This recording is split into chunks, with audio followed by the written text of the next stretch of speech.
Right, well now you're experts on the causes of the Cuban Missile Crisis. Probably get down to the nitty-gritty of it now, the events and the results. The events can get a little bit confusing, but actually when you stop and reread over this stuff, it's actually really quite simple what happens. So, we've had a little look at what's been going on in Cuba so far, and we stopped at 1961 with the Bay of Pigs fiasco, the failed invasion of Cuban exiles supported by the CIA to overthrow Castro. Now, straight after this, understandably, Castro got a little bit worried because the Americans had tried to overthrow him. So who does he turn to? You got it, Russia and Khrushchev. And he says, look, guys, they've tried to invade me, they've tried to overthrow us. Castro said, Khrushchev says, well, look, mate, don't worry about it. I'm there for you, I've got your back, I'll help. So, Khrushchev basically says, right, I'm going to give you everything you need. And Russian men, equipment, weapons flood into Cuba. Within a matter of months, Cuba becomes the most highly militarized or best equipped army in Latin America. The Russians just plow equipment in there. This is probably because at the end of 1961, Castro turns around and says, actually, do you know what, boys? I'm a communist. And now Khrushchev has a communist ally, or had a communist ally, right in America's backyard. So, Khrushchev supplied tanks and anti-aircraft missiles and radar and Soviet military personnel and experts and all sorts of brilliant stuff to try and help his new best friend, Castro. Right. Now, all of that stuff actually was pretty okay with John F. Kennedy, because all of those weapons were defensive. They were going to be used only to protect Cuba if the Americans tried to invade again. But JFK realised, hang on, I don't want to try and invade Cuba. The last time I did it, I looked like a complete idiot. He had no intention of invading Cuba whatsoever. Until the 14th of October, 1962. American spy planes, the U-2 spy planes, flew over Cuba, took some pictures, and they looked at them. When they looked at the photographs, they worked out that actually the Russians were building nuclear missile bases in Cuba. Now that's a problem, because nuclear missiles aren't used for defence. They're used for offence, for attacking.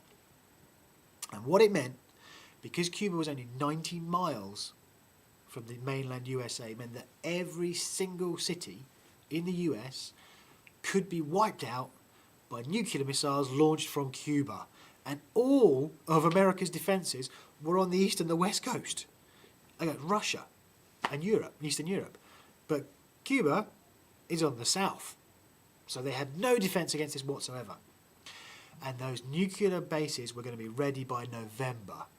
So the Americans couldn't hang about here. Now, these is the following days, are often known as the 13 days. This is very confusing because there are 13 of them, and they are the days following the discovery of missiles on Cuba, the 13 days. I think it's also a film starring Kevin Costner. It's quite a long film. Actually, it's quite worth a watch. It's very, very, very good. Right, so immediately after JFK was informed that there were missile bases being built on Cuba, he called together a committee of 12 advisors, and the top guy there was actually John F. Kennedy's big brother, Robert, or Bobby Kennedy. Now, they had various options. 1, bomb Cuba. 2, invade Cuba. You don't want to do that. The last time it went horribly wrong. 3, airstrikes against the missiles in Cuba. 4, blockade Cuba. Or 5, just do nothing, just ignore it and hope it goes away. Now, there are problems with each of those issues. Now, essentially what JFK decided to do was impose a naval blockade around Cuba. A quarantine. Now, if you want to explain the Cuban Missile Crisis, please use those words. Naval blockade, a quarantine around Cuba. It actually stretched 3,300 kilometres around Cuba, this blockade. The American forces were put on the highest level of alert. They had bombers ready with nuclear bombs loaded into them because Khrushchev had sent 114 ships from the Soviet Union towards Cuba. And there was a top secret cargo, but it doesn't take a nuclear rocket scientist to work out that actually they were full of nuclear warheads and missiles, long-range missiles. So that's the problem. Now, you need to get this next bit straight. It can be a little confusing, all right, but I'll try and keep it as short and as simple as possible. 1. Khrushchev sends ships to Cuba. 2. Kennedy puts in a blockade, a quarantine around Cuba. And Khrushchev says, well, I'm just going to send my ships through it. Can't do anything about it. Tension is escalating. The armed forces on both sides, number 3, are put on the very highest alert. Now, the reason why the Cuban Missile Crisis is such an awesome bit of history is because it's the closest the world has ever come to being wiped out. It was the closest we've ever come to nuclear war. I mean, this close. Tension's rising. And as those ships get closer and closer to Cuba, the tension rises. Now, JFK basically says, look, writes to Khrushchev and says, listen, please remove your missiles from Cuba. Khrushchev, because he thinks Kennedy's a bit of a pushover, because of the Berlin Wall, because of the Bay of Pigs, Kennedy's age and inexperience, he thinks, I'm just going to go with this. I'm going to push my luck. So, Khrushchev says, all right, and he hangs on for a little while, and eventually, when it becomes clear that America is not going to back down, Khrushchev sends his first letter to Kennedy. And that one says, right, if you promise not to invade Cuba, I'll remove our weapons. And if you remove your blockade, I'll remove our weapons. It's pretty fair.